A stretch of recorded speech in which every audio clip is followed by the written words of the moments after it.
logiciel. Et au fait, c'est un outil qui va nous permettre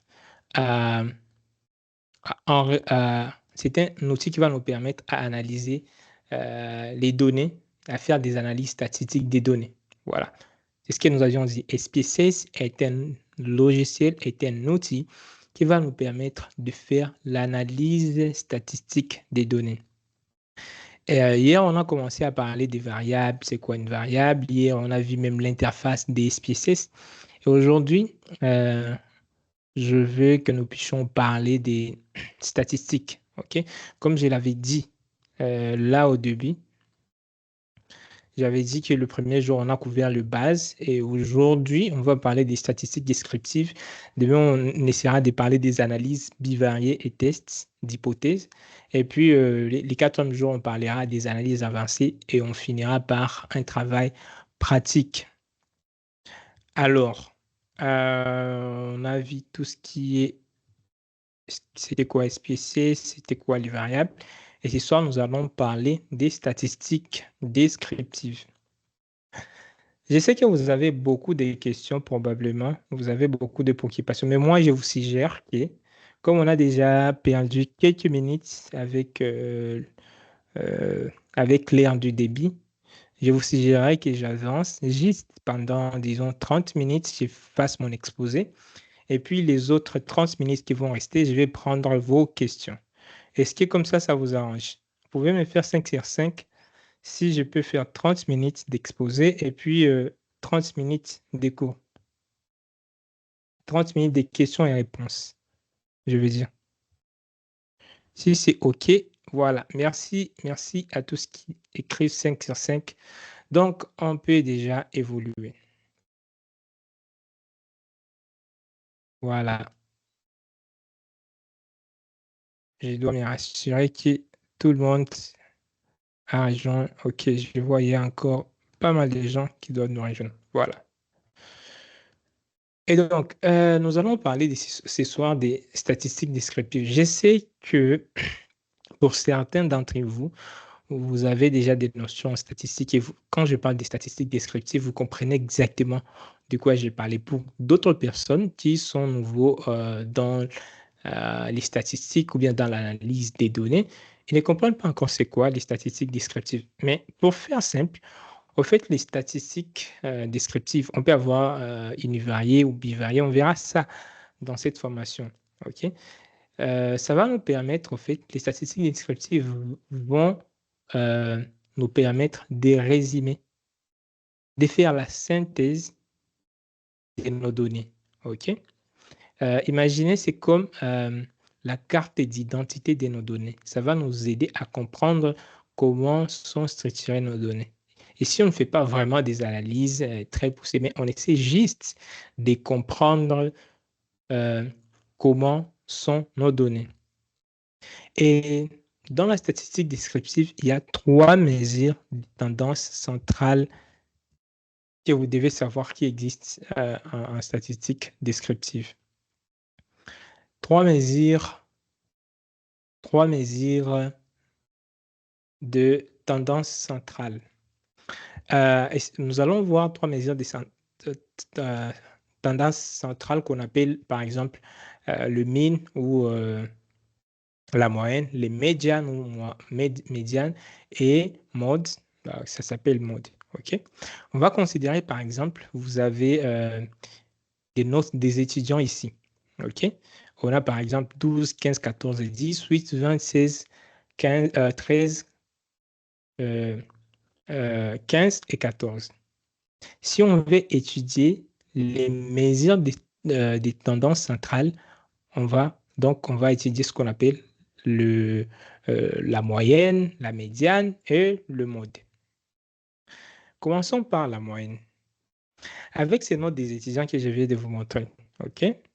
La moyenne, au fait, ça va représenter toutes les valeurs, OK, divisées par le nombre total d'observations. Et c'est représenté par cette formule, x bar est égal à la somme de chaque valeur divisée par le nombre. OK? Ici, on avait 12, 15, 14 jusqu'à 14 ici.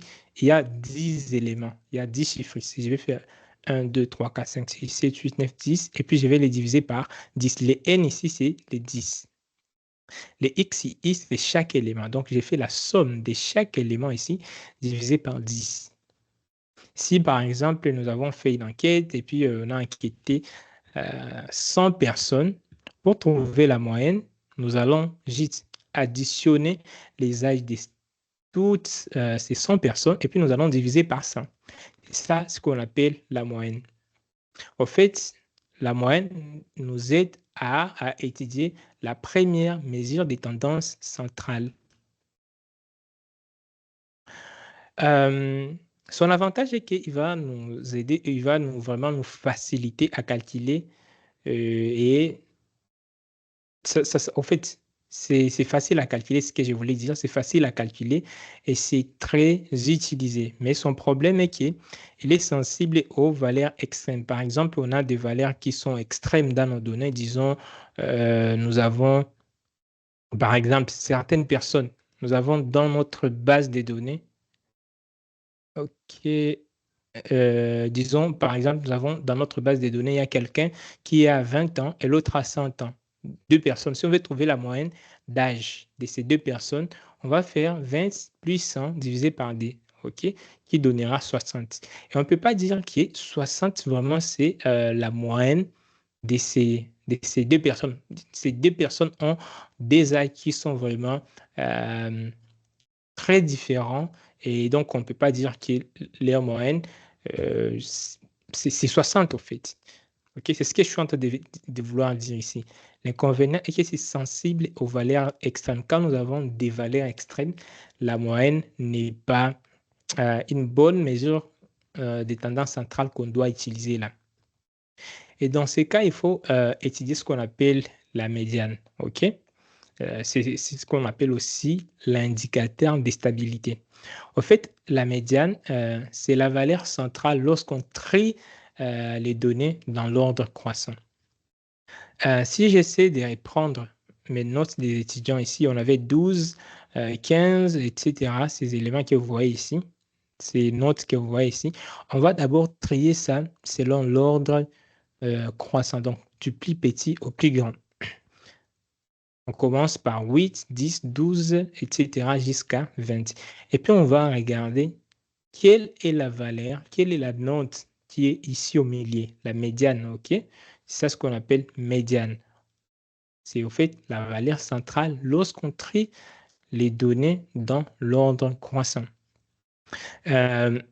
Cette médiane est vraiment robuste quand on a par exemple des valeurs extrêmes. Ici, vous voyez par exemple, on a 8 et là, on a à la fin 20. Ça nous aide à vraiment trouver les éléments qui sont au milieu au fait. Mais son inconvénient est qu'il est moins sensible aux petites variations des données. Si jamais on mettait des variations qui sont là, des variations des données. Imaginez, on pourrait ajouter une autre personne qui a 2 ans, deux comme note ici. OK? Déjà, la médiane pourrait aussi changer et devenir par exemple 13 ici. Et ce qui ne reflèterait pas vraiment la réalité. Donc, la médiane, ici, nous aide à représenter les scores qui est au milieu. OK? C'est tout ce que vous devez retenir. La médiane, c'est la valeur centrale lorsqu'on trie les données dans l'ordre croissant. Et il y a une autre mesure des tendances centrales très importante qu'on appelle le mode. En fait, le mode, en termes simples, c'est la valeur qui est la plus fréquente, la valeur qui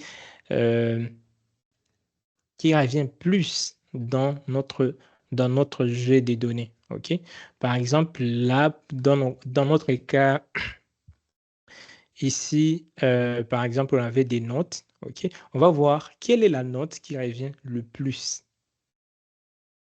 Et on va voir quelle est la note qui revient de plus. Il y a 14. Et vous pouvez voir, il y a même 15. OK? Il y a 14 qui a repris 2 fois et il y a 15 qui a repris 2 fois.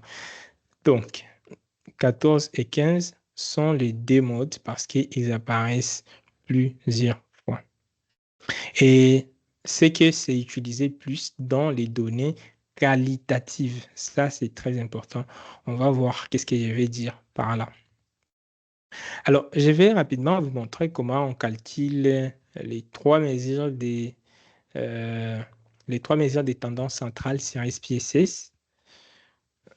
Je vais arrêter ma présentation et vous partager tout mon écran ici. OK.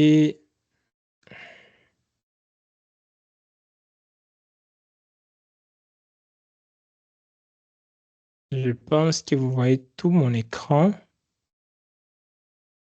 Voilà, je vais revenir ici et ouvrir SPSS. Hier, je vous avais montré comment installer et ouvrir SPSS. Je vais ouvrir SPSS qui est là.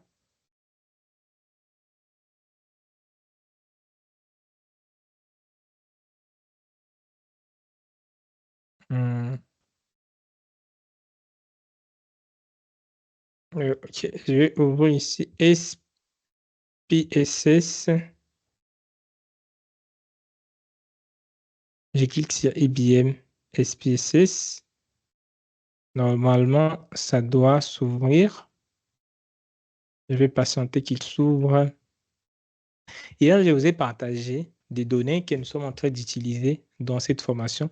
Donc, si vous n'avez pas encore les données, je les partagé par mail. OK? Je vous ai envoyé le mail qui avait les données que nous utilisons. Pour ceux qui viennent de nous rejoindre pour la première fois, hier, j'avais dit quand vous ouvrez la première fois SPSS, il y a cette fenêtre qui s'affiche, OK? La fenêtre des bienvenus. Pour la fermer, il faut juste cliquer ici ici en bas. Là, on écrit fermer. Ici, je voudrais que vous voyez là. Ici, on a par exemple le fichier sur lequel nous étions en train de travailler récemment, OK? Et vous allez vous rappeler qu'hier, on a travaillé sur les SPSS datasets étudiants. OK? Donc, chaque fois, j'aurai accès aux fichiers récents que j'ai utilisés ici. Ici en bas, il y a aussi, en bleu ici, c'est écrit fichier de l'échantillon. Fichier de l'échantillon, au fait, ce sont des fichiers qui viennent avec SPSS. OK? Si vous êtes en train d'apprendre SPSS et vous voulez vous exercer, il y a des fichiers qui sont ici au format SAV que vous pouvez utiliser. Et vous allez vraiment apprendre pas mal de choses. OK? Je peux voir par exemple des enquêtes, des sites, je peux voir pas mal de choses ici. Donc, vous n'avez qu'à cliquer. Par exemple, ici, il y a vente mondiale, World Sales, et puis je clique sur ouvrir et vous aurez la base des données qui va s'ouvrir. Je patiente. Et vous allez, par exemple, faire des analyses. OK? Là, on a par exemple des continents, et puis ici, on a des produits, et puis ici, on a des pays. Et là, vous pouvez faire quelques analyses pour vous exercer à ce que nous sommes en train de faire. Comme je l'ai dit, moi, je vais travailler sur un fichier que nous avions utilisé hier et que je vous ai envoyé déjà, à partir d'hier, je vous ai envoyé ça par mail. Je vais venir ici dans Fichier et je Nous vais autres, nous ne l'ouvrir. l'avons pas reçu. Il faut regarder dans le groupe et vous allez voir ça. OK? Il faut regarder dans le groupe et vous allez voir ça. Et aussi par mail. Si je reviens ici, si je reviens dans le groupe ici, si je reviens dans le groupe et je regarde les derniers messages que j'ai envoyés hier, normalement, le message doit être là. Il y a plusieurs personnes qui ont demandé les fichiers et je les repartagés. Par exemple, c'est ça encore ici. Je le vois ici encore dans les chats, Dans le groupe WhatsApp. sur WhatsApp et sur Telegram. Hein, les fichiers là. Bon, pour tous ceux qui n'en ont pas, laisse-moi vous les partager encore. Je les partage ici sur Telegram et je vais les partager aussi sur Teams. Oui, sur Teams, Teams. c'est où? Ok, je vais vous les partager ici sur Teams. Ok, les chats est où? Les chats est ici. Et je vais mettre le fichier là. Donc, il faut juste cliquer sur ces liens ici et vous allez obtenir le fichier sur lequel je suis en train de travailler. Et puis, tous ceux qui sont sur YouTube, il faut juste regarder en description de la vidéo et vous allez accéder, au fichier. Voilà. Cela étant dit, il y a ceux qui nous rejoignent encore maintenant.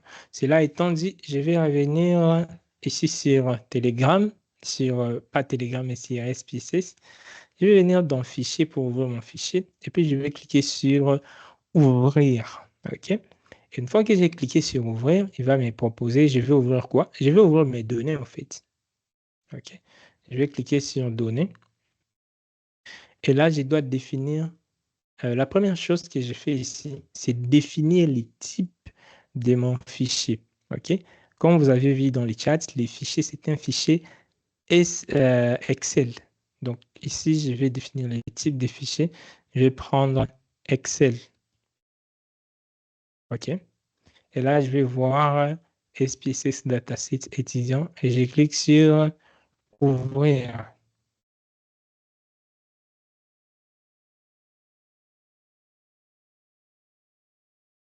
OK?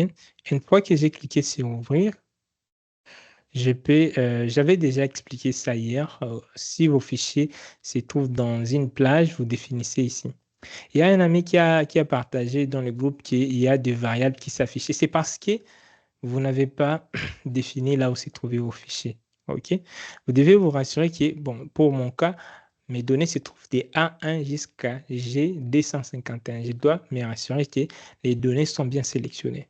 Si ces fichiers avaient d'autres éléments dans le fichier, normalement, ça peut aller même des A1 jusqu'à J250 ou bien 270. Mais là, je dois me rassurer que dans la feuille là, il n'y a que ces données. Puis dans les autres colonnes, il n'y a rien. Il n'y a que mes données qui sont concernées. Une fois cela fait, je vais venir cliquer ici sur OK. Et je vais patienter quelques minutes, quelques juste secondes. Et voilà, il y a mes données qui viennent de s'ouvrir ici. OK? Alors, pour pouvoir essayer de voir le mesure des tendances centrales là que je vais vous parler tout à l'heure, donc tout ce qui est moyenne, tout ce qui est mode, tout ce qui est...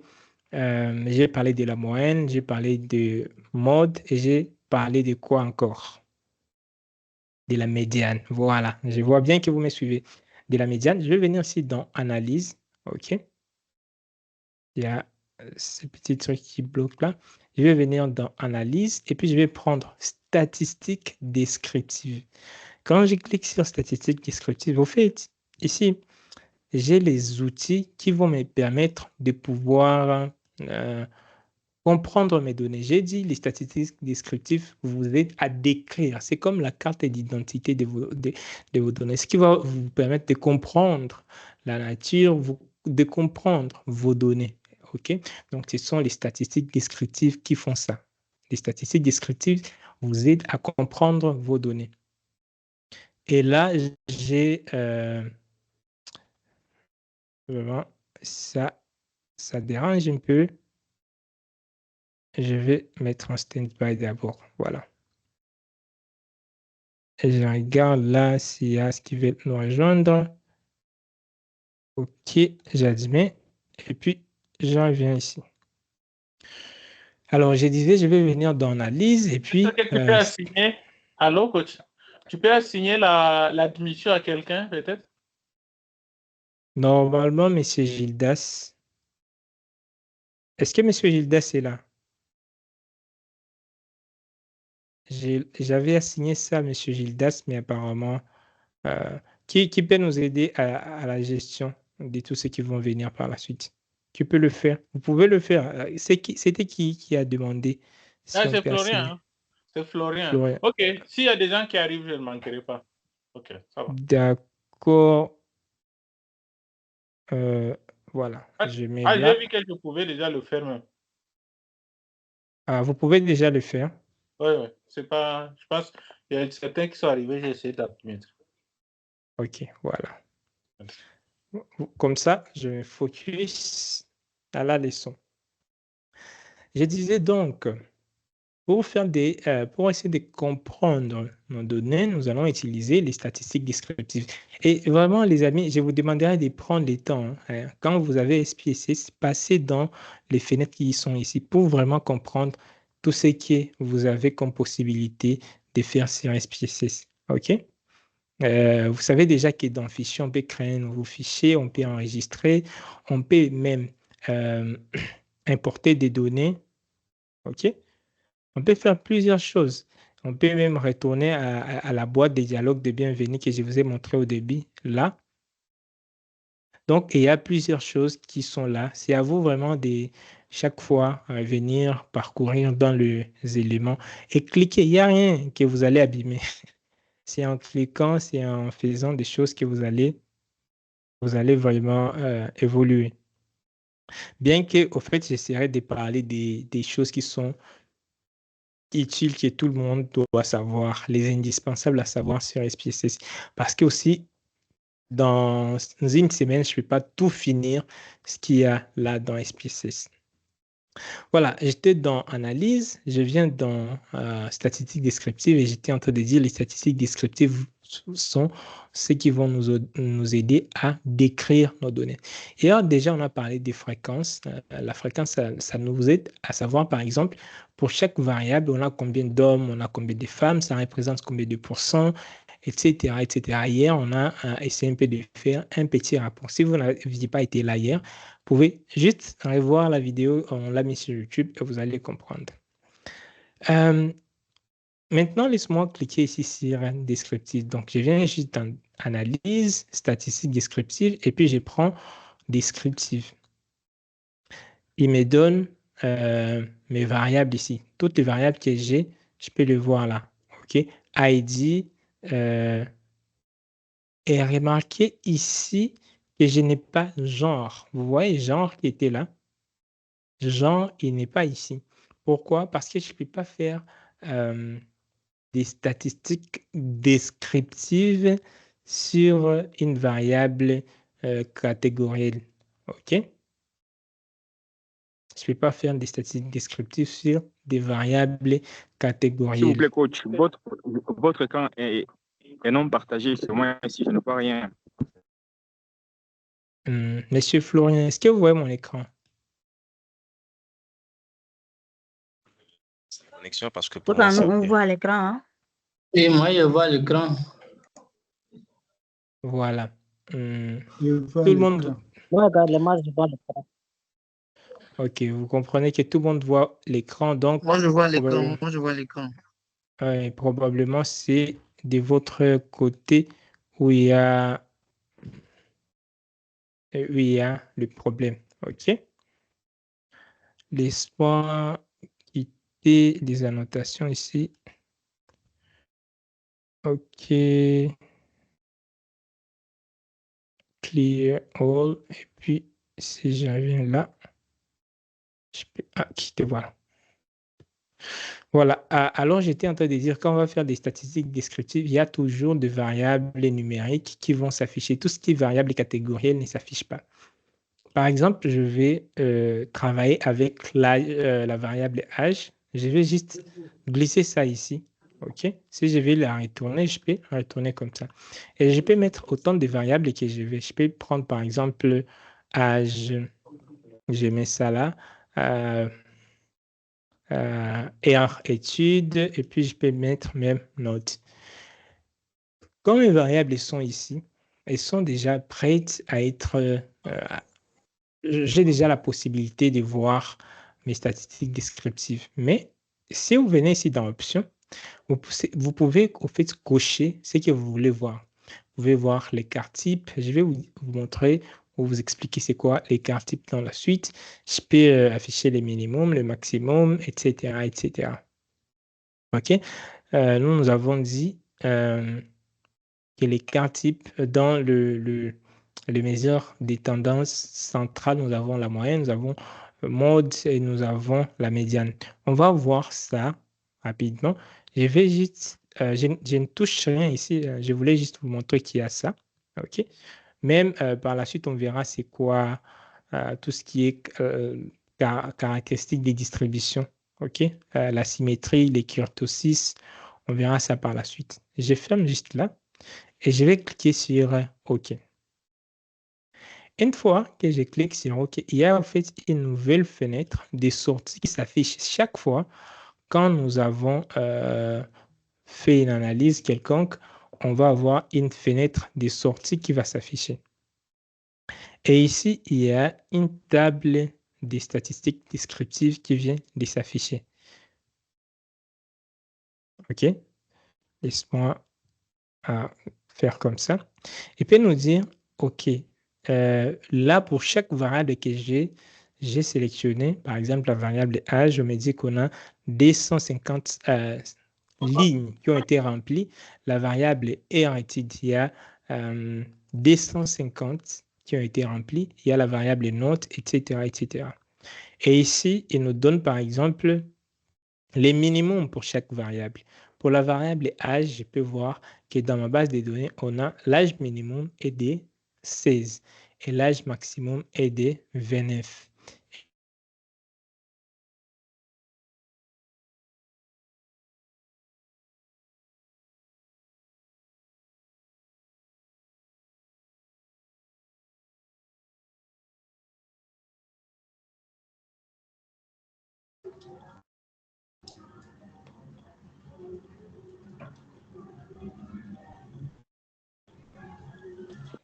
Il y a plus de son. OK. Votre micro, chef, oui, coucou. Ça t'entend pas, hein, c'est bon. Allô, est-ce que vous m'entendez comme ça? Allô? Oui. Est-ce que... Espèce de retour, mais on va Ah seulement bon, te- maintenant. D'accord. Va monter dans Marche l'avion. vraiment, votre micro. Va monter dans l'avion. Hein. OK. C'était à quel niveau le micro a bloqué? C'est quand tu Nous vous attendons. expliquais c'est quand tu expliquais à la, comment dire, à la sortie des variables qui arrivent après descriptif là. Voilà. L'âge J'étais en... minimum ou l'âge maximum. Voilà, j'étais en train de dire que quand je suis ici à la Maximum. sortie,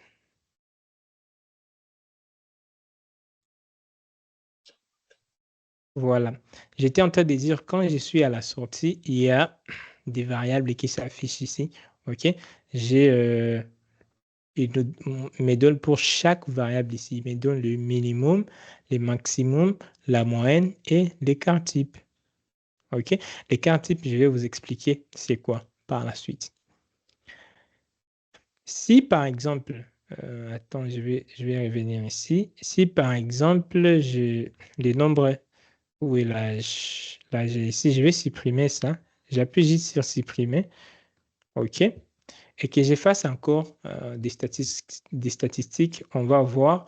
Ou bien je vais mettre par exemple ici, je vais mettre 10. Donc, je pense que 10, ça sera l'âge la plus petite. Si je reviens ici et que j'efface encore statistiques et puis statistiques descriptives, et les options que j'avais déjà, en fait, les variables que j'avais déjà mis ici, par défaut, si je reviens encore là, je vais rencontrer encore toujours ça ici.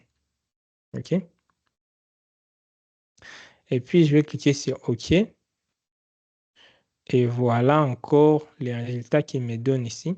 Vous voyez que comme j'ai supprimé certains éléments ici, au fait, la moyenne aussi change. Vous voyez, pour l'âge, la moyenne était de 23, mais là, ça devient de 22,96.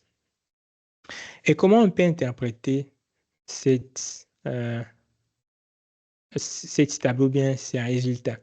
Là, on peut juste expliquer que pour chaque variable, voilà ce qui était comme moyenne, voilà ce qui était minimum, voilà ce qui était maximum. OK? Et si jamais je vais avoir d'autres éléments, je peux venir toujours là dans analyser. Je rentre là sur statistiques descriptives.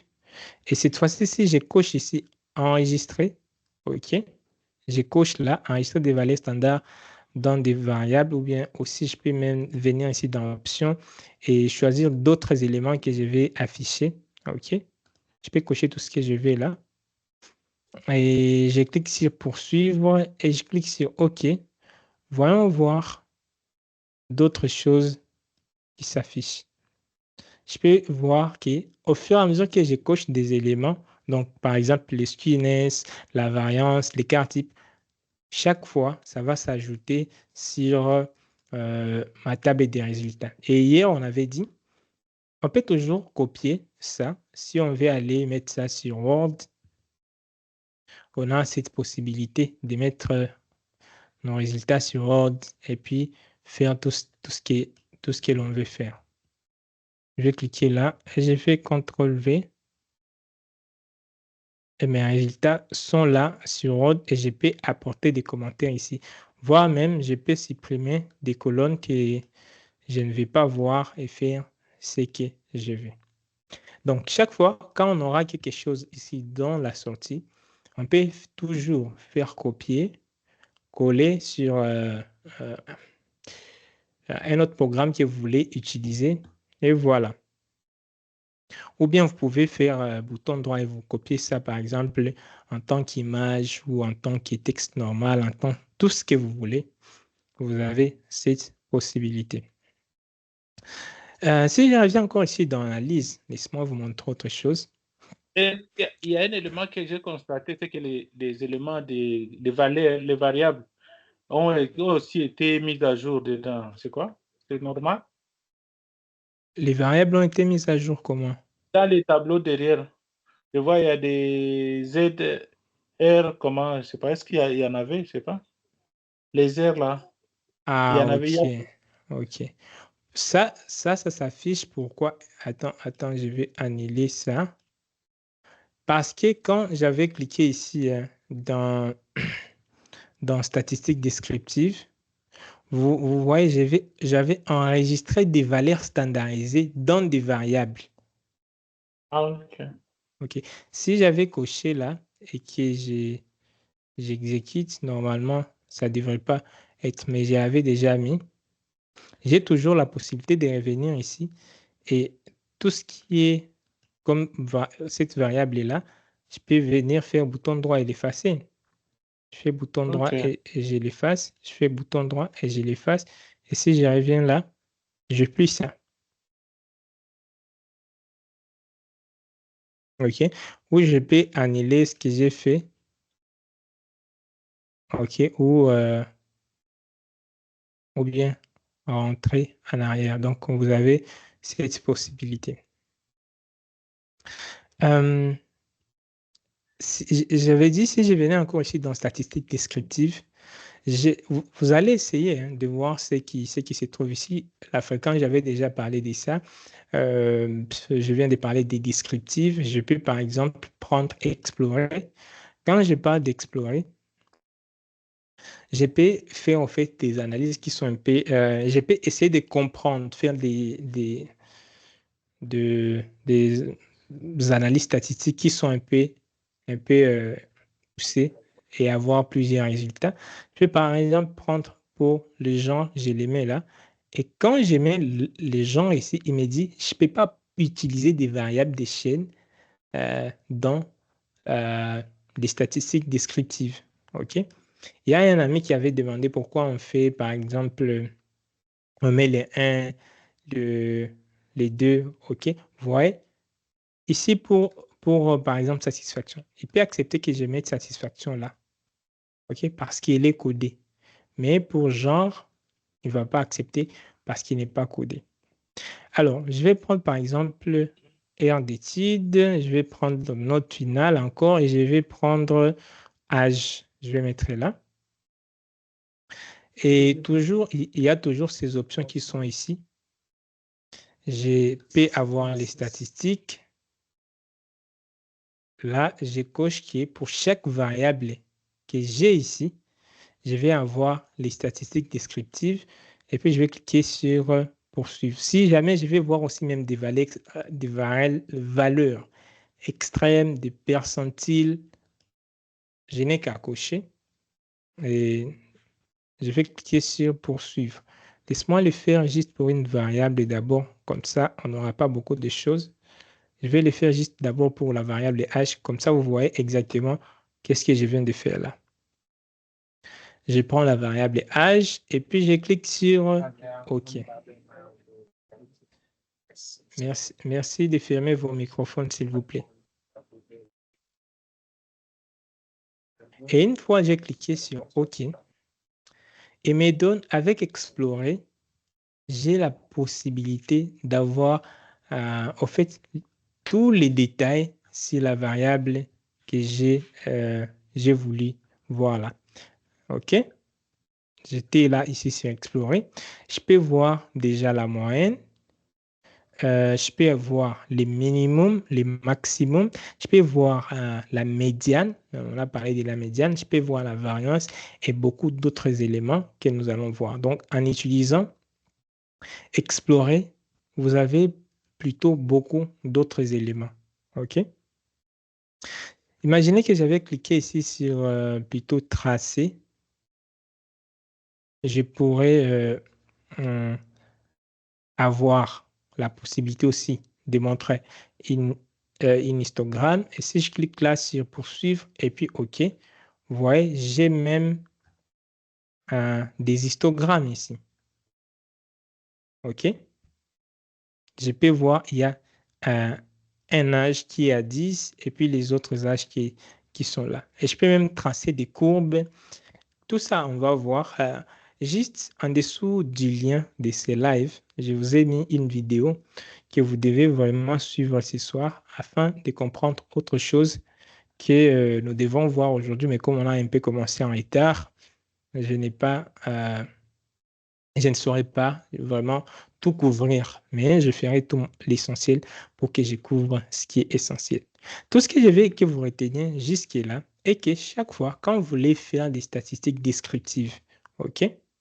Quand vous voulez faire des statistiques descriptives sur vos variables quantitatives qui sont là, venez toujours ici dans Analyse, prenez statistiques descriptives et si par exemple c'est la fréquence que vous voulez afficher, prenez fréquence. Si c'est plutôt les statistiques descriptives simples que vous voulez avoir, vous cliquez sur descriptif. Si plutôt vous voulez explorer et aller un peu plus loin, vous pouvez cliquer là. Si plutôt vous voulez croiser des variables, je peux par exemple croiser les nombres d'air, étudier et la note finale. OK? Je vais mettre celle-ci dans ligne et l'autre dans colonne. Et je peux toujours, là, je peux toujours cocher ce que je vais voir, par exemple, l'équipe carré. Ça, par la suite, je vous parlerai de ça. Je ne vais pas improviser. Et toujours, vous cliquez sur OK et vous aurez toujours vos résultats. OK? Voilà. Je pense que je vais y revenir, expliquer par la suite ce qu'est la MEC. Donc, retenez que chaque fois qu'on veut faire des statistiques descriptives, on vient dans Analyse, statistiques descriptives, et on prend descriptive ou explorer. Et prenez le temps d'explorer les autres options qui sont là. Revenons sur nos slides et parlons d'autres choses. Là, j'avais prévu qu'on fasse une petite démonstration sur SPSS, sur comment cela fonctionne. Voilà. Parlons maintenant de ce qu'on appelle de mesures de dispersion. Lorsqu'on est en train de vouloir comprendre nos données, nous avons dit qu'on peut utiliser des mesures de tendance centrale. Il y a aussi en statistique ce qu'on appelle les mesures de dispersion. Les mesures de dispersion, en fait, vont nous aider, vont nous dire comment nos données sont réparties. Est-ce que les données sont réparties, ils s'entassent autour de la moyenne? Est-ce que mes données sont plutôt dispersées? Est-ce que mes données, quelle au fait est la variabilité de mes données? Est-ce que mes données suivent une loi normale ou bien elles ne suivent pas une loi normale? Une loi normale, donc, les données sont autour de la moyenne. Et lorsqu'on veut calculer, lorsqu'on veut étudier, au fait, la mesure des dispersions, veuillez fermer vos microphones, s'il vous plaît.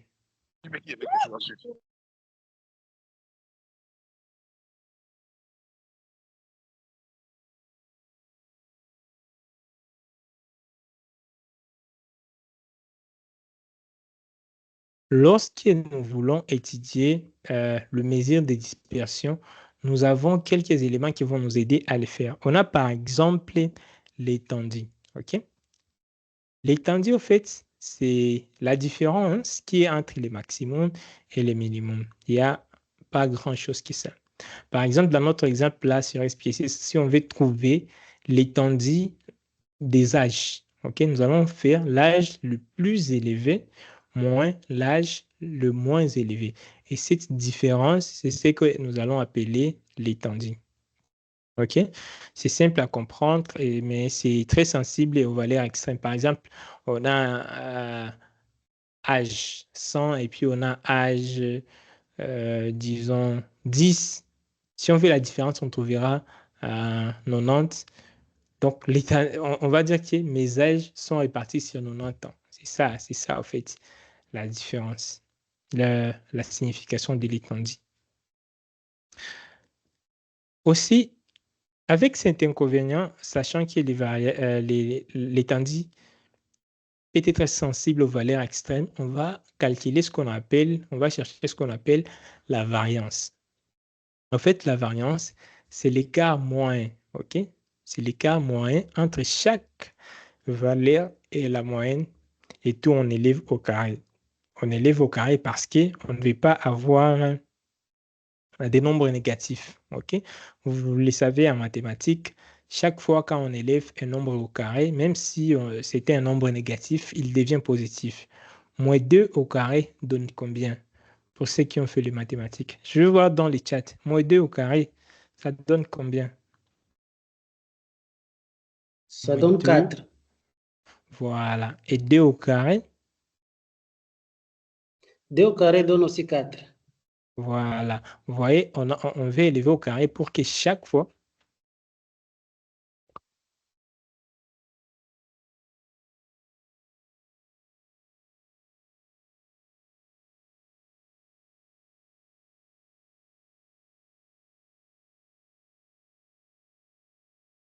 On a perdu le son du coach encore.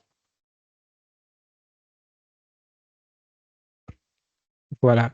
Je m'excuse, il y avait un petit désagrément là à côté. J'étais en train de dire que on va élever au carré pour éviter les valeurs négatives. Donc, et quand on prend chaque élément, on soustrait à la moyenne et puis on élève au carré divisé sur le nombre des éléments. C'est ce qu'on va appeler la variance. Mais imaginez les âges, on élève les âges au carré. OK? Si on dit quelqu'un a, je pense, 10, au fait, 10 au carré, ça donne 10 fois 10, ce qui donne ça. Donc, la variance est des 100.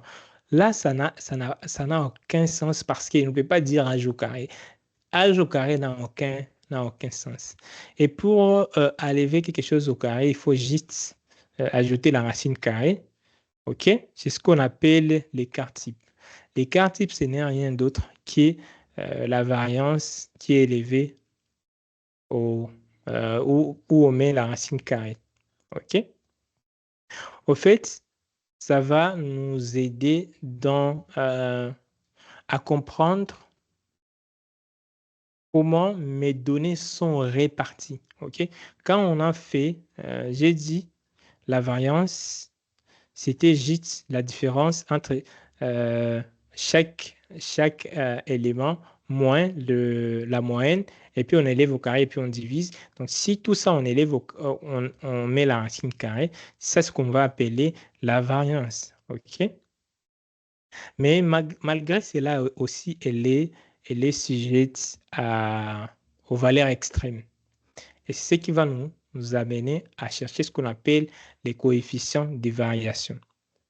Au fait, en statistique, les coefficients de variation vont nous permettre de comparer la dispersion des deux ensembles de données et annuler l'effet échelle des unités. Donc, tout ce qui est carré, tout ce qui est racine carrée, il essaie d'enlever ça. Donc, on va prendre juste on va juste prendre l'écart type, on divise par la moyenne, on multiplie par 100. Ça, je vais vous montrer. Vous n'avez pas calculé ça. Je voudrais juste vous montrer la formule mathématique qui est derrière ce que nous allons faire sur SPSS et puis comprendre exactement comment ça se passe. Voilà les mesures de dispersion qui existent sur SPSS ou bien en statistique. On a la première mesure qui s'appelle l'étendue qui nous aide à trouver la différence entre les maximums et les minimums.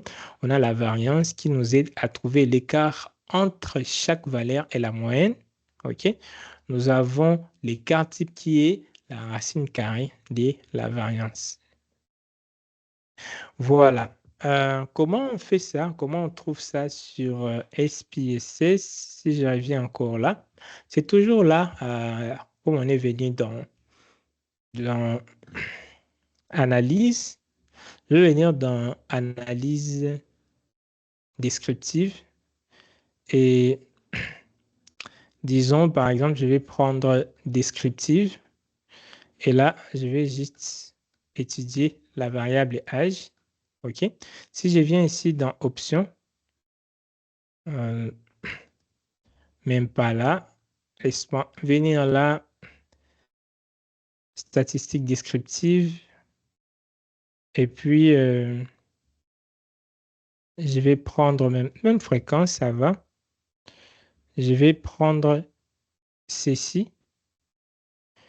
Et là, dans graphique, je vais prendre quoi là? Je vais prendre par exemple l'histogramme. Et par exemple, si je vais afficher la courbe gaussienne sur l'histogramme, je vais juste venir cocher ici et je vais cliquer sur poursuivre. Je ne vais pas afficher la table des fréquences. Si je vais, je peux cocher. Si je ne vais pas, je peux enlever. Et qu'est-ce que je vais trouver ici dans les statistiques? Je vais voir par exemple la moyenne, la médiane, mode. Si je vais voir l'écart type, la variance, les minimums, donc je peux ajouter tout ce que je veux. Et je clique sur poursuivre. OK. Et puis je vais cliquer sur OK. Une fois, j'ai cliqué sur OK, laisse-moi agrandir et vous montrer ce que cela donne. Pour chaque type d'âge, pour chaque âge, vous allez voir dans ma base de données, il n'y a qu'une seule personne qui a l'âge 10. Et ça représente 4% de ma population. Et si je descends ici, il y a pour 25, il y a 18 personnes qui ont 25 ans. Et cela représente 7,2% de mes données, en fait. Je peux descendre ici et je vais voir que les âges sont concentrés à partir des 15 jusqu'à 30. Donc, les âges sont là. Et est-ce que ça respecte la courbe normale? Non, parce que la courbe normale, les âges doivent... la courbe normale, normalement, ça devrait être comme ça. Ça devrait être comme une cloche là au milieu. Mais vous pouvez voir que mes âges se concentrent ici à... Mes âges se concentrent ici à droite, au fait. Okay? Si je reviens encore dans ma base de données, et que là où il y avait 10, je mets par exemple 20, et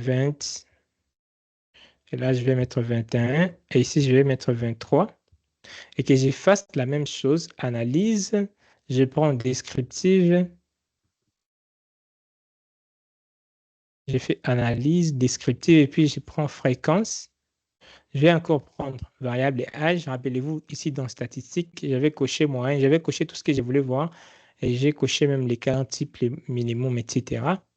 J'ai fait sur poursuivre et pour voir cette courbe de la loi normale, j'ai cliqué sur graphique, je me suis rassuré que j'ai coché histogramme et puis je clique sur afficher la courbe gaussienne sur l'histogramme et puis je clique sur poursuivre. Et si j'ai fait OK,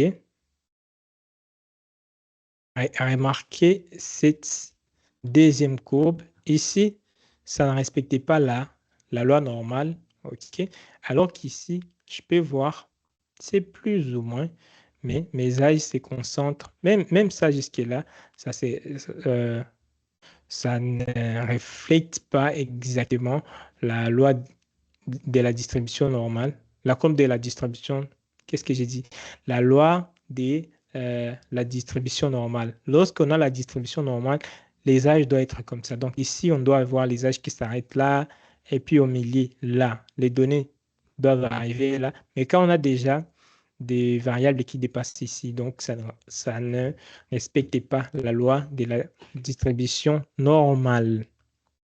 Il y a d'autres interprétations en statistique qui sont là. On peut dire que ça, les données sont, disons, concentrées à gauche, ou bien les données ne suivent pas une loi de distribution normale.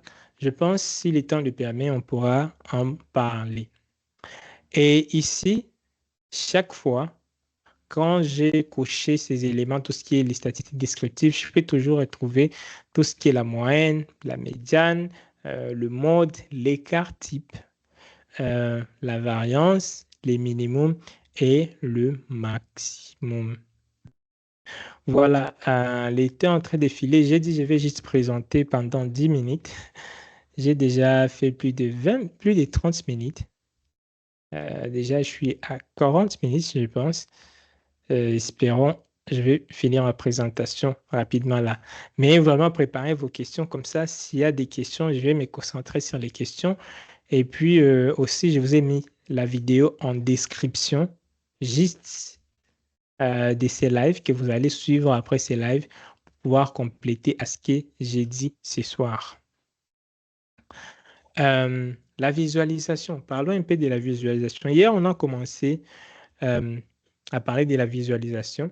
Okay. Déjà, je suis en train de vous montrer comment vous pouvez visualiser et puis voir, en fait, repérer les tendances ou bien les anomalies qui sont dans vos données.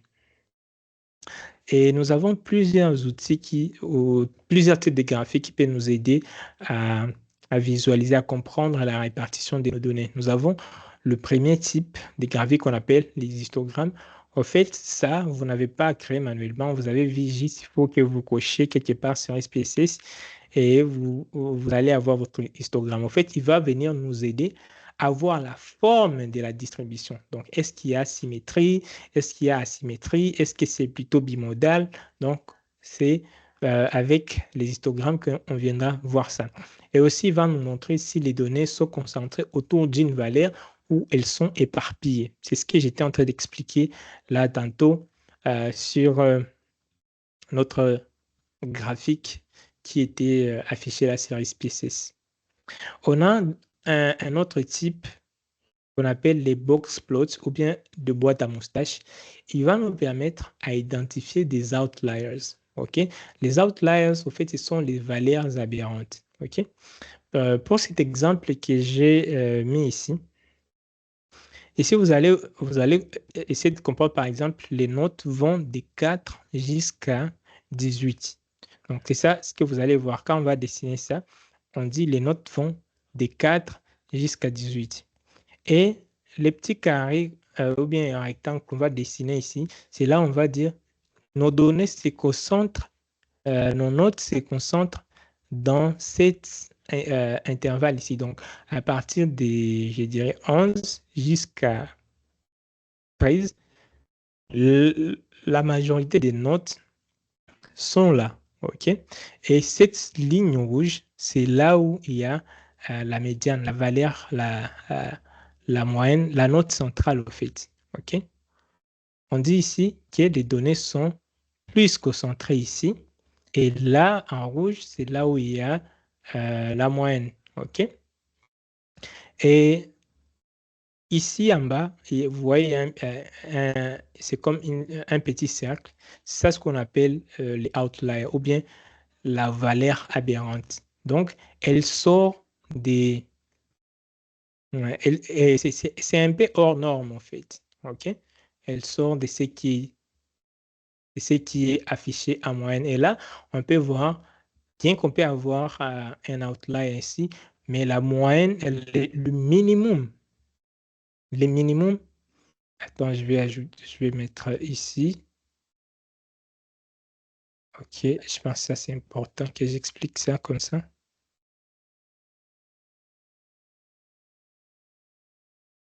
OK. Voilà, j'étais en train de dire ça.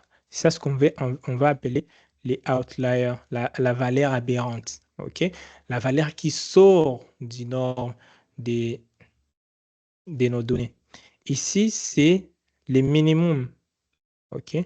Je vais appeler ça min. C'est la note minimum. On peut voir que c'est à peu près 6. Ici, on va dire 25% de nos données se trouvent dans cette partie. OK? Ça, c'est ce qu'on appelle le premier quartile. OK? 25% de nos données vont se retrouver dans ces côtés. Ici, deuxième quartile, qu'on appelle la médiane, ce sont les données qui sont ici. OK? Et puis, on a ce qu'on appelle troisième quartile. La plupart de nos données sont ici. Ici, on a qui 3. Je vais appeler qui 3. Et ici, je vais appeler qui 1. OK. Et enfin, on a les maximums. Max. Donc, la valeur des notes qui sont au fait élevées. J'ai dit, les outliers, ce sont des valeurs qui sont extrêmes. Maximum, c'est ce qu'il y a ici. Troisième quartile, c'est là où il y a 75 ou bien 75% de nos données. Et la médiane, c'est ce qui est au milieu. Et aussi, premier quartile, c'est là où il y a 25% de nos données. Voilà. Pourquoi utiliser ça? Ça va nous aider vraiment à repérer rapidement les valeurs aberrantes qu'on peut voir ici en bas. Et aussi, ça va nous permettre de voir la symétrie d'une distribution. Voilà. Je pense qu'il y aura des questions. Je pourrais toujours revenir et expliquer si jamais il y a eu quelque chose qui n'était pas clair là. Et ce sont les éléments-là que je viens de vous montrer, tout ce qui est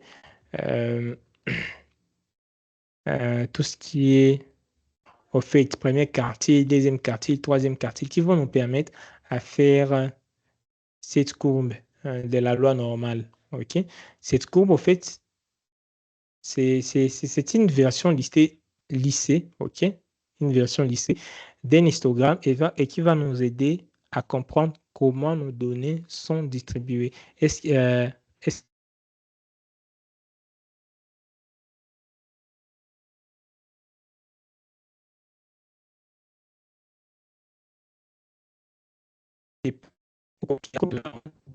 à ça?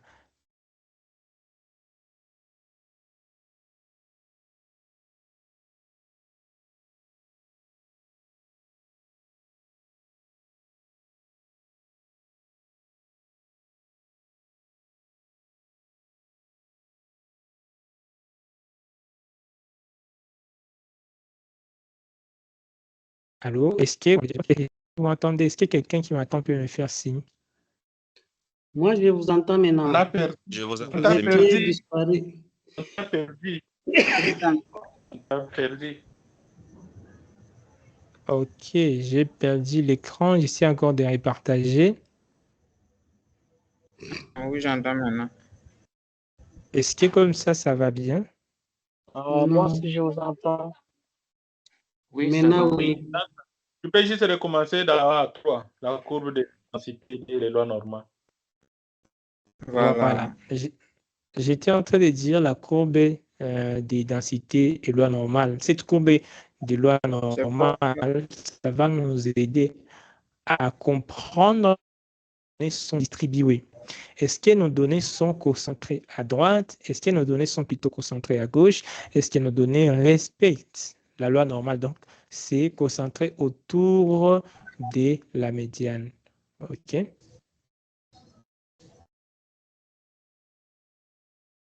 Voilà. Et donc, ça va nous aider par la suite pour pouvoir faire des prédictions et des analyses statistiques avancées. Il y a aussi les quartiles, j'avais déjà expliqué ça sur ce que j'ai fait là. On peut afficher nos outliers soit en colonne ou bien en ligne comme ça et comprendre ce que ça fait. Voilà, je pense après ça, c'était les derniers slides pour que je revienne sur SPSS et puis vous montrer comment on affiche ça, comment on essaie de comprendre la distribution. Si je vais par exemple comprendre la distribution des notes finales, je peux venir ici dans Analyse. Je vais prendre Statistiques. Et ici, vous allez comprendre, lorsqu'on fait la distribution, on étudie variable par variable. On ne le fait pas très souvent avec toutes les variables pour pouvoir comprendre. Mais vous pouvez toujours essayer. Mais vous aurez plusieurs choses à la fois. Je vais venir ici dans Fréquence et je vais me rassurer ici que je mets cette variable et que je vais étudier la note finale. OK? Je la glisse ici. Et ici dans Graphique, rappelez-vous, je dois cocher histogramme et puis j'affiche. Le cran est figé. Le cran est figé. OK, cela c'est bon. Tu as dit, est-ce que c'est pas comment tu arrives là. Est-ce que vous voyez mon écran bien? Oui, là maintenant on voit ton le écran. voit, mais il était figé. Mais il faut un peu retourner en arrière. Ça se voit correctement. Vous pouvez répondre un peu? Oui. Voilà, je ferme ça. Je vais revenir. Je l'ai dit. Je vais venir dans Analyse et puis je vais prendre Statistiques descriptives. C'est là où on est aujourd'hui. Et puis je vais cliquer sur Fréquence. Et quand je clique sur Fréquence, j'ai choisi la variable que je vais étudier. Je vais prendre par exemple la variable note finale. Et puis je vais cliquer sur... je vais au fait glisser ça là-bas. Et là, je peux toujours afficher ce que je vais afficher. Ce qui m'intéresse plus, c'est au fait la courbe gaussienne. Je vais cocher ici. Si c'est plutôt les diagrammes circulaires que je voulais avoir, je peux faire ça. OK? Et puis, je vais cliquer sur poursuivre. Et puis, bon, là, je n'aurai pas besoin de table des fréquences. Ce n'est pas là où on est maintenant. Je vais venir juste cliquer sur OK. Je vais juste me focaliser sur ça. Et voilà ma courbe gaussienne. Je ne sais pas si je suis les seuls, mais vos paroles ne suivent pas la vidéo en fait. La vidéo, elle est un peu en retard par rapport à vos paroles. Je ne sais pas si je suis les seuls à remarquer ça. Oui, c'est exact. Non, c'est ça. C'est exact. Ça ne marche pas ensemble. Oui, c'est ça. Depuis un moment, c'est comme ça. Et puis là, je ne comprends pas c'est pourquoi. Moi, là, quand vous parlez, je vous entends, j'ai fait les choses exactement. Parce que c'est la connexion. Donc, lorsque vous cliquez là, il faut patienter un peu pour que ça puisse s'afficher. Ah, ok. Il faut que je patiente un peu. Voilà. Je vais revenir encore. Je clique sur Analyse. J'ai fait Statistiques descriptives. Et puis, je prends Fréquence ici. Oui, je pourrais prendre Explorer. Oui, je pourrais prendre Statistiques descriptives. Tout ce que je veux. Je prends Fréquence. Et je mets la variable que je vais étudier. Ici, j'avais la note finale, mais je peux enlever ça et étudier une autre variable, par exemple, R, étude, et j'affiche ce que je vais afficher, ou je décoche ce que je ne vais pas voir, et je clique sur poursuivre. Pour graphique, j'ai fait la même chose. Et puis, je clique sur poursuivre. Et enfin, je clique sur OK. Et là, il doit m'afficher la table de fréquences, si je l'avais demandé. Et c'est à moi d'interpréter ça, comprendre que la moyenne d'heures étudiées dans cet auditoire est de 15 heures.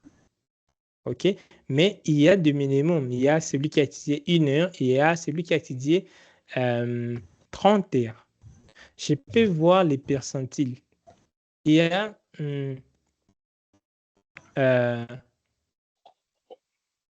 8 données. Au fait, il y a à peu près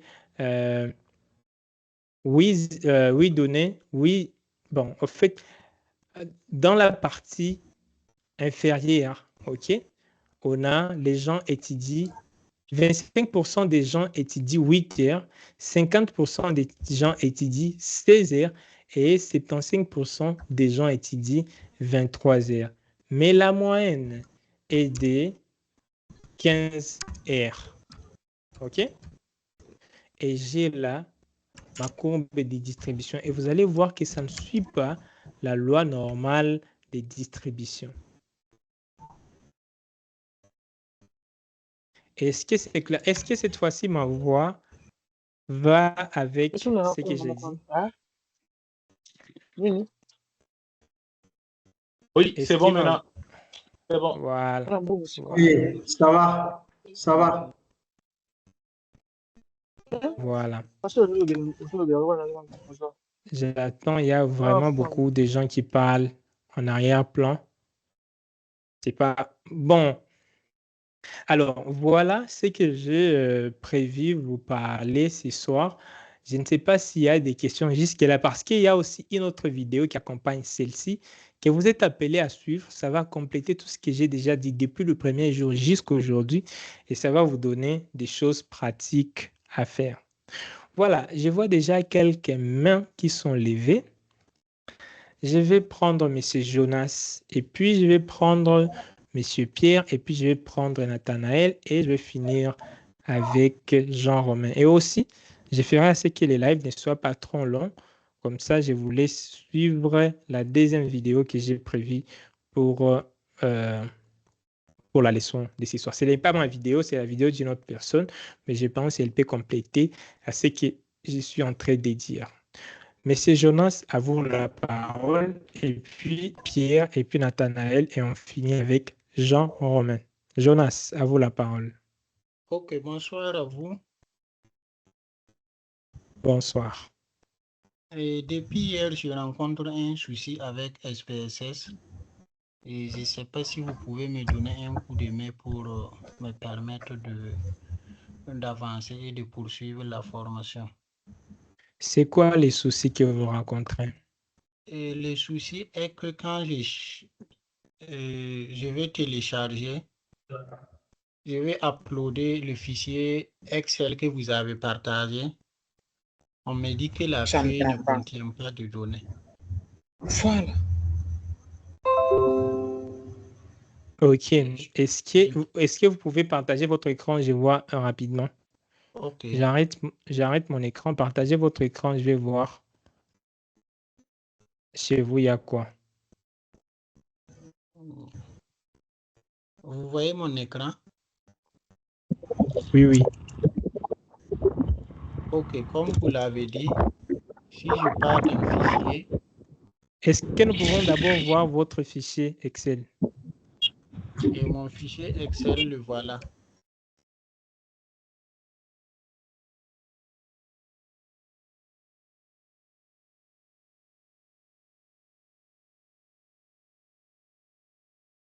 Ouvrez votre microphone, monsieur Jonas.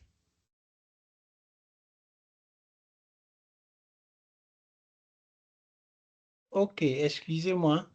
Et vous Oui, voyez mon j'ai fichier fermé tout. Excel? Oui, oui. Je vois votre fichier Excel. Oui, oui. Donc, je vais le fermer et je pars sur XPSS pour aller télécharger ça. Quand je pars sur Ouvrir, Données,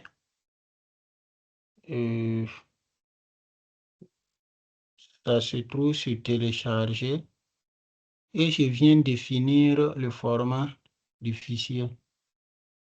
Le voilà par là. Je clique sur ouvrir et voilà le message d'erreur que ça donne. Toutes les feuilles dans le fichier Excel semblent être vides. Depuis hier, c'est le même problème que je rencontre. Faites OK.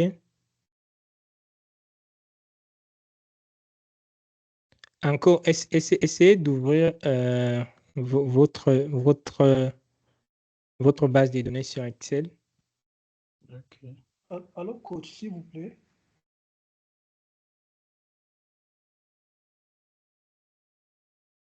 Oui, et puis, Tu veux partager ton expérience? Moi-même, ça m'est arrivé, mais je ne sais pas qu'est-ce que j'ai fait pour que ça passe. Mais je pense qu'il doit laisser le fichier ouvert. Après, il va l'uploader, ça va passer. oui, non, non, il y a, je vais voir. Essayez de mettre ça sous format tableau. Sélectionnez toutes vos données là Ok. sur Excel. Et puis, faites CTRL A. Et puis, mettez ça sous format Insert tableau. tableau. Oui, et puis OK. Et appelez ça par exemple les data. De tableau 1. Oui. Ok. Et enregistrez ça. Appelez ça bon, tout ce que vous voulez. Ok. Et puis enregistrez. Oui, c'est enregistré.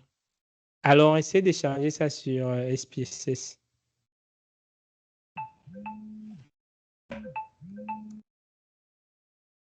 Ouvrir les données.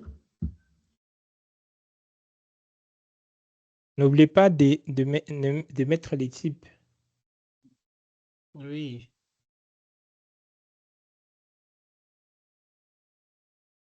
Ah, ça donne maintenant. Voilà. Probablement, il y avait un souci, soit des types.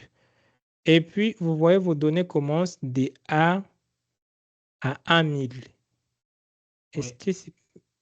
Et, OK, vous voyez, il y a des V. Il y a un ami qui avait même présenté ces problèmes-là. Il y a des- Vous rentrez, il y a plusieurs autres variables qui s'affichent là. Bon, on Ok. peut voir comment on peut afficher ça. Il y a des VVV, oui. Oui, oui. V6, V9. Vous pouvez même supprimer ça ici dans vie des variables. Ah, ok. Vue des variables. V ici. Oui, là. Et vous sélectionnez à partir de 8, contrôle enfoncé, jusqu'à partir de 26. Oui, vous descendez en bas, contrôle enfoncé et shift. Vous cliquez ok. sur...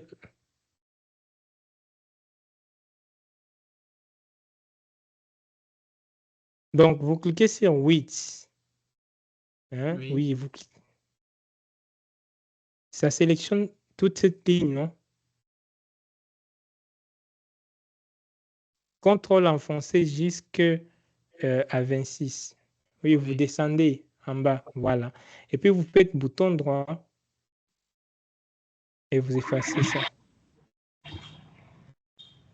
Il n'y a pas.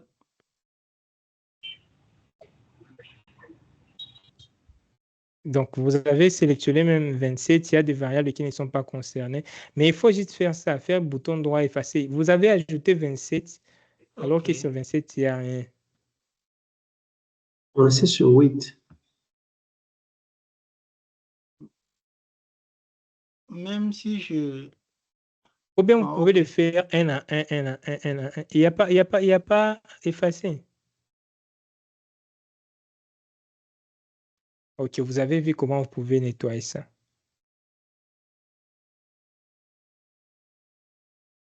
Voilà, je pense que ceux qui avaient la même question ont compris. Monsieur Herman, vous voulez ajouter quelque chose par rapport à cette question? Monsieur Herman, vous voulez ajouter quelque chose par rapport à cette question? Non, oui, en fait, c'était par rapport à l'erreur que le collègue avait rencontrée tout à l'heure. En fait, moi, j'ai rencontré la même erreur. Comment je l'ai résolue? En fait, c'est parce qu'il y avait des espaces ou des caractères spéciaux entre dans le nom. Donc, ce que j'ai fait, j'ai juste supprimé les caractères spéciaux et j'ai réenregistré sous. Effectivement, quand j'ai essayé d'importer, ça a marché et c'est parti, c'est bon. Voilà ce qui s'est passé en fait. C'était ça que je voulais D'accord, ajouter. Hmm. d'accord, c'est bon. Merci beaucoup. D'accord. Monsieur Jonas, donc prenez juste le temps, nettoyez vos données et tout ira bien. Non, comment est-ce qu'il faut Euh, nettoyer? On a montré comment est-ce qu'il faut nettoyer. La base, hein? Mhm. Il faut entrer dans vue des données.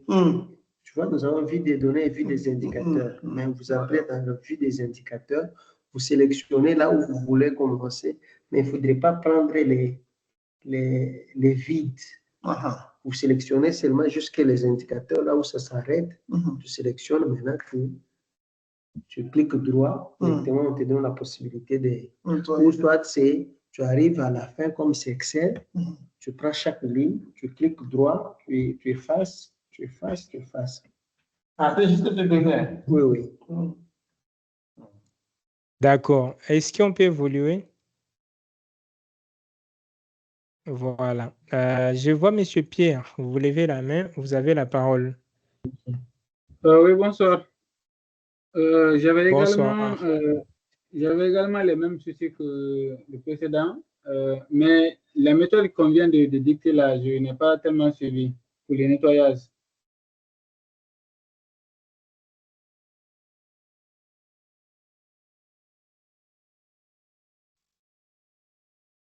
Vous me Alors, recevez? Oui, vous dites? J'ai dit que j'avais les mêmes problèmes que mon confrère précédent là. Mais il y a une méthode qu'on vient de dicter là. Je n'ai pas bien suivi la méthode. Si l'intéressé peut reprendre pour moi. Herman.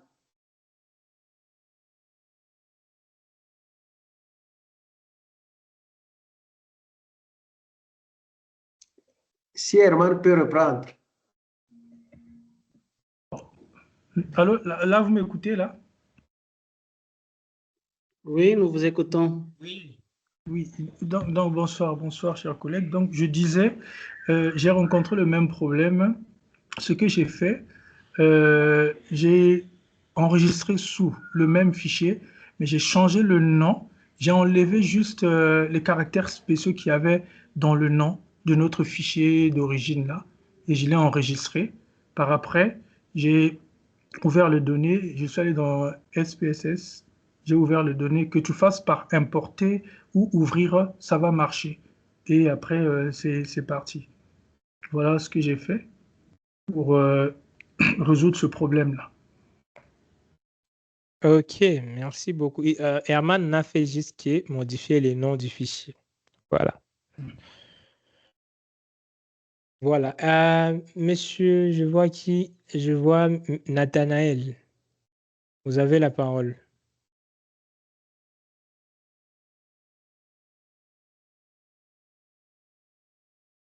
Nathanaël Allô? n'est pas... Oui, allô, nous vous écoutons. Oui, j'avais les mêmes problèmes, mais j'ai déjà compris comment résoudre. Parce que j'ai essayé un peu d'importer les fichiers en SPSS, mais ça n'a pas marché. Mais j'ai essayé de faire des exercices sur un autre fichier Excel. C'était, bon, quand j'ai généré les fréquences, souvent quand on met pourcentage, il mettait ça, seulement il mettait 0,5 pour dire 50%. Je ne sais pas comment résoudre Partagez ça. votre écran. Partagez votre écran, nous voyons. C'est possible. Ah oui, malheureusement, je n'ai pas les fichiers là où j'ai travaillé. Il faut que je cherche. Autre chose, quand j'ai travaillé, quand je voulais générer, par exemple, les histogrammes, bon, Je voulais avoir un histogramme par date de notification des cas de maladie, mais ça me donnait vraiment le cumul par mois. Mais moi, je voulais avoir ça par date de notification des cas. Bon, je n'ai pas pu résoudre ces deux problèmes-là. Vous avez le fichier là? Bon, je vais chercher. Je ne sais pas si je vais les trouver vite, mais sinon, ou je bien, l'avais enregistré. oui. Ou bien Oui. demain, dans les lives, amener des fichiers, présenter et ça va aller. Ok, ça va. Il y a quelqu'un qui voulait poser une question de BG Live. Juste avant même qu'on commence, il y a un ami qui voulait. C'était qui encore? Il y a quelqu'un qui voulait poser une question de BG. Voilà. Je ne vois pas. Je prends alors les deux personnes qui lèvent les mains. Je vois Jean-Romain et Jack. Jean-Romain, vous avez la parole. Merci, coach. Je vois les explications de nos confrères m'ont donné la lumière sur les premières questions que j'avais. Mais néanmoins, je suis resté avec soif sur les notions passées que je vous avais demandé parce que j'avais eu 2 jours de retard. Les deux premiers jours, je n'avais pas suivi, faute de connexion. Je vous ai posé la question, vous m'avez dit que je vous écrive une box. Malheureusement, que je n'ai pas vos identités, une box pour que je puisse vous atteindre, malheureusement. D'accord. Vous êtes sur Telegram, n'est-ce pas? Oui, je suis sur Telegram. Ok.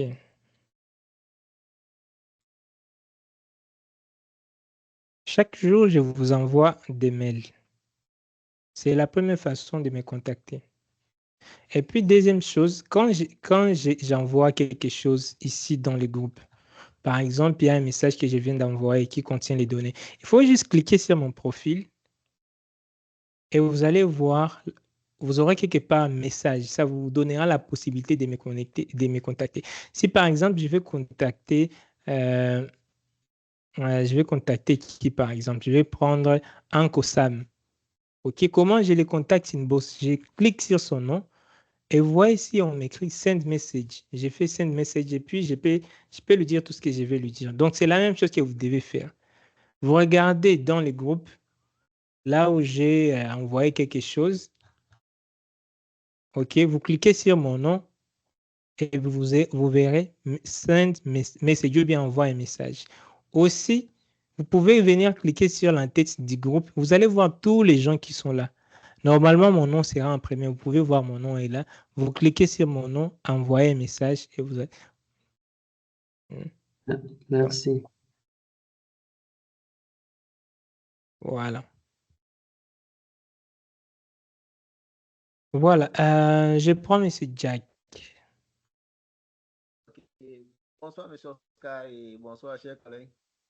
Et Bonsoir. moi, je voudrais dire que ma préoccupation, elle est beaucoup plus théorique. Donc, tout à l'heure, dans votre présentation, vous avez parlé de la médiane, et en tout cas, tout ce qui concerne les paramètres centraux. Moi, je voudrais, et je ne sais pas si vous allez faire un petit fichier Word pour nous expliquer, par exemple, quand je voudrais régler un problème, à quel moment faut-il s'appuyer sur l'indicateur, par exemple, médiane, c'est-à-dire le problème que je vais régler. Qu'est-ce que le paramètre médiane peut m'aider à je ne sais pas comment je dois expliquer le truc là. C'est-à-dire la médiane comment on appelle-t-on, ou les autres paramètres là, quel élément ces indicateurs là me permettent de régler en fait? C'est un peu ça ce que je voudrais savoir, puisqu'on ne peut pas, s'il s'agit de calculer juste la médiane ou la moyenne, c'est facile à faire, mais quel élément je voudrais ressortir en calculant ces indicateurs-là? C'est un peu ça ma préoccupation.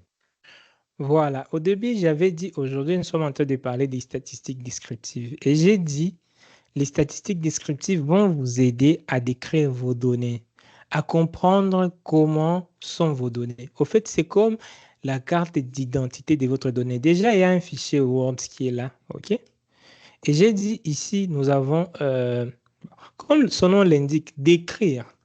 Toutes ces mesures qu'on est en train de faire, c'est juste pour nous aider à décrire nos données. Et quand on décrit nos données, on a des mesures de tendance centrale. On veut voir comment ces mesures, au fait, comment nos données se comportent par rapport à la valeur centrale. Est-ce que nos données sont penchées à gauche, à droite ou bien au centre? La première valeur qu'on a dit, pour trouver la valeur ou bien la valeur qui est au centre, la première mesure de tendance centrale, c'est ça la moyenne.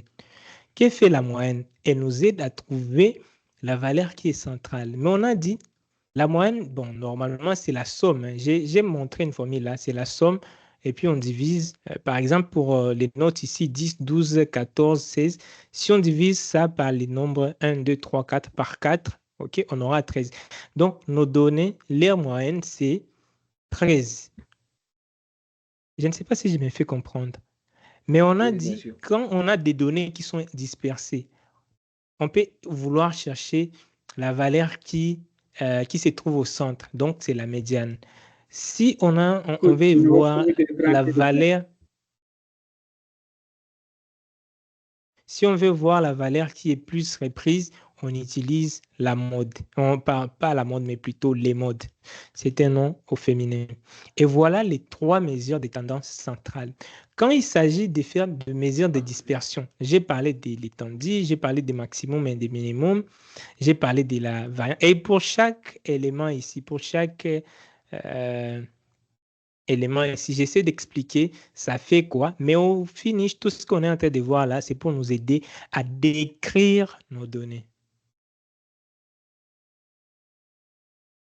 Est-ce que je me fais comprendre? Les documents aussi, je vais vous les partager juste après ces lives. Comme ça, juste partager quelque chose. Oui, oui. En fait, je pense que les cas pratiques qui est le plus courant, ce sont les enquêtes nutritionnelles. Je pense si on prend le cas des enquêtes nutritionnelles, ces informations sont très sensibles et pour la validation, surtout des informations ou des données, peut-être s'il peut s'approcher avec les amis qui font la plupart des fois les enquêtes nutritionnelles qui sont souvent périodiques dans la plupart des pays. On tient beaucoup sur ces variables que tu as essayé de mesurer pour regarder la consistance des informations qui ont été produites et pour regarder aussi des résultats qui ont été produits. Alors, si quelqu'un se met à écrire les données ou à les bidouiller, à la fin, il va avoir des chiffres qui ne respectent pas au moins l'ordre. Comme tu le disais, il y a une répartition qui est plus ou moins normale, qui est un peu acceptable. Mais à la fin, si on n'a pas collecté avec toute la rigueur, il est possible que les informations collectées ne reflète pas la réalité qui est presque générale ou universellement connue par endroit et ça peut permettre déjà de questionner les informations reçues. Voilà, merci beaucoup. L'ami qui a posé la question, vous êtes dans quel domaine? Ou bien quand on a parlé des Kobo Toolbox, votre questionnaire portait sur quoi? Bon, moi, je n'avais pas élaboré de questionnaire, en fait. OK. Alors là, ça sera un peu difficile. Donc, je vous demanderai vraiment de faire un questionnaire parce qu'on analyse, on fait des analyses statistiques sur un questionnaire qu'on a, bon, sur les données qu'on a collectées. OK? Oui. Donc, si vous n'avez pas fait des questionnaires et vous n'avez rien collecté, et puis vous passez ici, probablement ça ne fera pas sens. Mais si vous avez déjà collecté vos données, et puis les données là, vous les avez, OK, vous voulez alors comprendre ces données statistiquement. Par exemple, il y a 100 personnes qui ont répondu. Et entre les hommes et les femmes, qui sont le plus nombreux qui ont répondu à votre questionnaire? OK. Toujours, on était en train d'étudier, par exemple, un exemple avec l'accès à l'eau potable. avec les données qu'on peut collecter, on peut étudier qu'est-ce qui fait à ce que nos enquêtés n'ont pas accès à l'eau potable. N'est-ce pas que vous étiez parti au terrain pour poser des questions? Vous avez demandé quelle eau il utilise, est-ce qu'il puise à la rivière ou bien au robinet ou bien au lac. Donc, toutes ces informations-là vont vous aider à savoir qu'est-ce qui fait à ce que dans ces villages, on n'a pas accès à l'eau potable. Est-ce que c'est la distance? Est-ce que c'est parce que l'eau coûte très cher dans ces villages? Est-ce que c'est... Vous essayez de trouver la cause et lorsque vous avez trouvé la cause, disons que vous travaillez dans une organisation humanitaire, vous allez vous focaliser. Disons, imaginez que après vos analyses, vous retrouvez que la plupart des gens n'ont pas accès à l'eau potable parce que l'eau qui est potable et qu'ils peuvent utiliser se trouve à des centaines de kilomètres pour avoir ça. Et donc, cette organisation humanitaire, lorsqu'ils vont faire les enquêtes, ils vont comprendre ces gens, oui, ils pourraient avoir accès à l'eau potable, mais ce n'est pas à leur proximité. Donc, tout ce que nous pouvons faire, c'est de construire des bornes et fontaines dans leur village et comme ça, ils auront accès à l'eau potable. Cette décision, ils ne prennent pas ça juste comme ça, mais ils prennent ça en fonction des enquêtes qu'ils ont fait pour savoir qu'est-ce qui fait à ce que dans ces villages, ils n'ont pas accès à l'eau potable. C'est compris. Bien, merci beaucoup. J'espère que cela aussi peut-être la dispersion sur l'âge ou sur le sexe. On peut se poser la question pourquoi, par exemple, on a posé la question à une catégorie d'âge, pourtant, les gens qui détiennent l'information pouvaient être d'une autre catégorie, d'un autre âge. Supposons qu'on a posé beaucoup de questions aux adolescents et pourtant, c'est une question de planning familial, par exemple, où on devait se concentrer sur une catégorie de personnes qui sont en âge de procréation. Et donc, c'est toutes ces questions-là vont permettre de voir et de valider la qualité du rapport qui sera produit. Absolument. Voilà, merci beaucoup pour la contribution de tout le monde. Je vois 3 personnes encore qui lèvent les mains. Je vois Tengue, Getty et Eloge. Tengue, à vous la parole. Et puis Getty et puis Eloge. Oui, merci coach. Juste pour m'aider à installer le SPSS, j'ai téléchargé, mais jusqu'à présent, c'est compliqué pour installer. Merci. Vous avez suivi la vidéo que je vous ai montré sur comment installer? Non, je n'ai pas cette vidéo.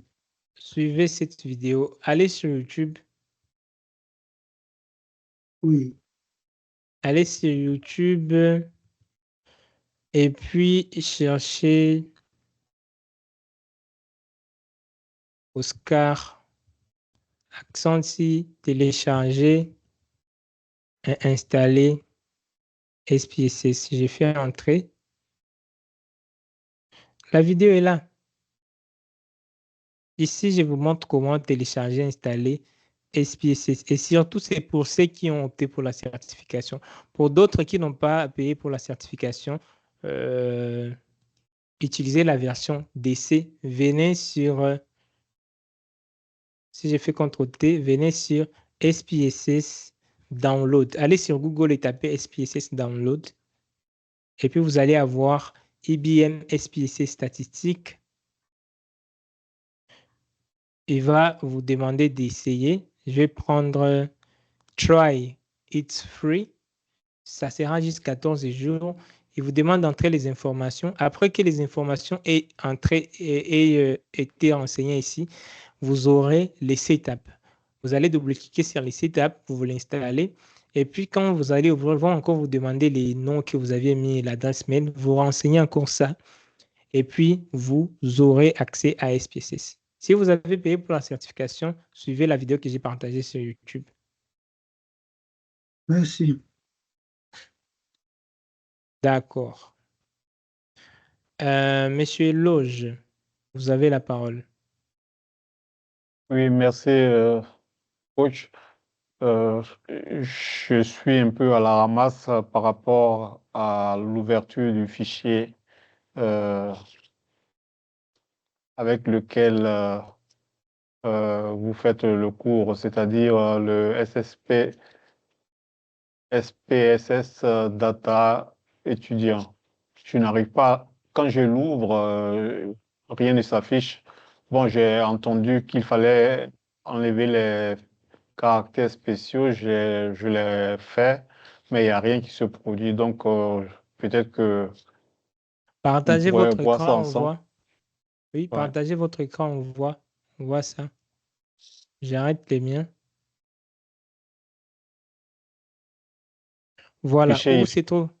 Oui. mon Faites fichier, il est bouton là. droit là-dessus. Ouvrir, Renommer. En bas, il y a renommer. renommer. Juste en bas, la première ligne. Voilà. Appelons ça, je sais pas, éloge data.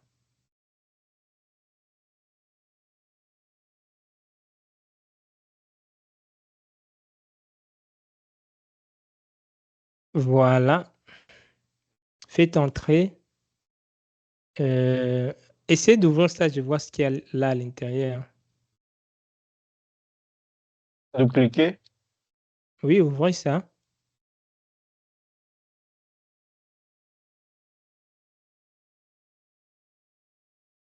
OK, activez la modification. OK, c'est pas mal. Et puis, c'est OK. Alors, mettons ça sur SPSS. Ouvrez SPSS. Ouvrez SPSS. Vous pouvez fermer ou ne pas fermer, il n'y a pas de problème. Donc là, je suis sur Fichier. Ouvrir. Et puis données.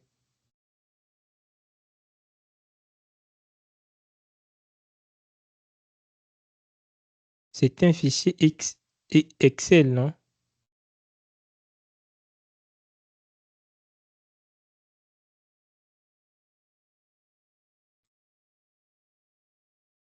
Et puis, il est là au bureau.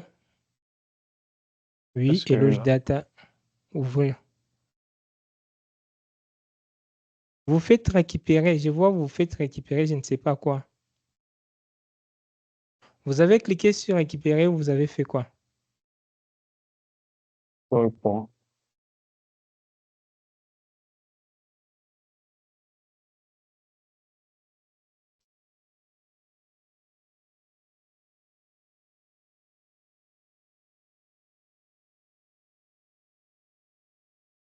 Je vais faire ouvrir. Oui, oui. OK. Ouvrez le fichier là.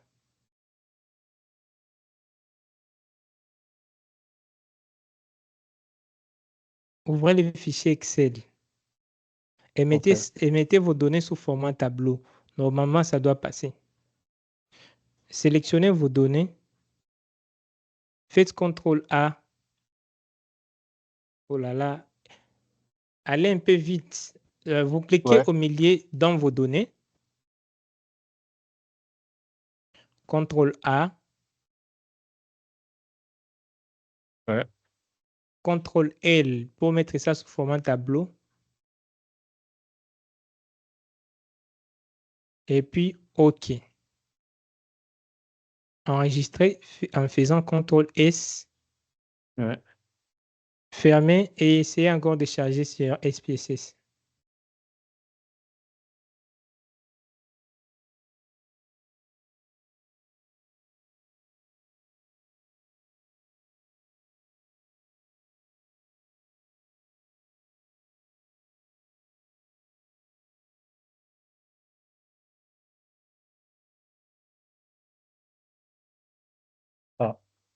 Voilà.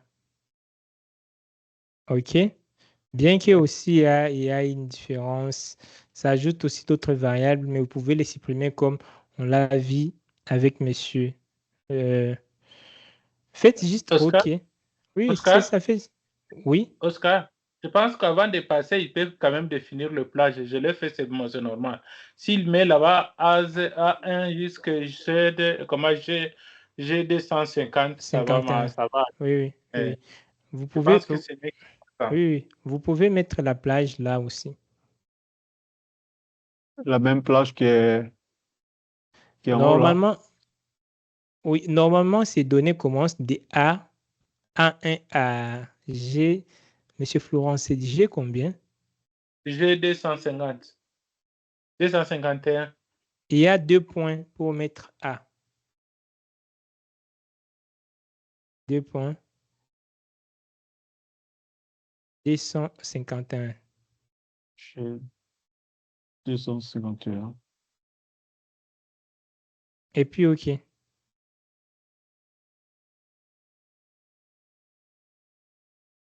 Tiens, Exactement. C'est ça. merci. Ouais. Voilà, merci beaucoup. Et je pense que là, Je- vous pouvez évoluer. Voilà, merci beaucoup. Merci à tous. Voilà, je ne vois plus d'autres questions. Il y a une autre vidéo qui est là que vous devez suivre. Donc, je vous encourage d'aller suivre ça. Ça va nous préparer pour la séance de demain et ça va compléter ce que j'ai dit aujourd'hui. Donc, le mail que je vais envoyer aussi pour vous qui êtes là dans les lives, laissez-moi vous envoyer les modules ici. Pour ceux qui veulent lire, attends, je vois. Ceux qui veulent lire, il y a le module D qui explique chaque outil, que ce soit la moyenne, le minimum, le maximum, la variance, pourquoi l'utiliser et ça fait quoi au fait. OK? Lorsque nous sommes en train de faire des statistiques descriptives, chaque élément là va nous aider à faire quoi. Mais Getty, je vous vois lever la main. Monsieur Oscar, bonsoir. Désolé, hein. Bonsoir. Oui, oui. En fait, c'est une question un peu personnelle. Pour des orientations liées.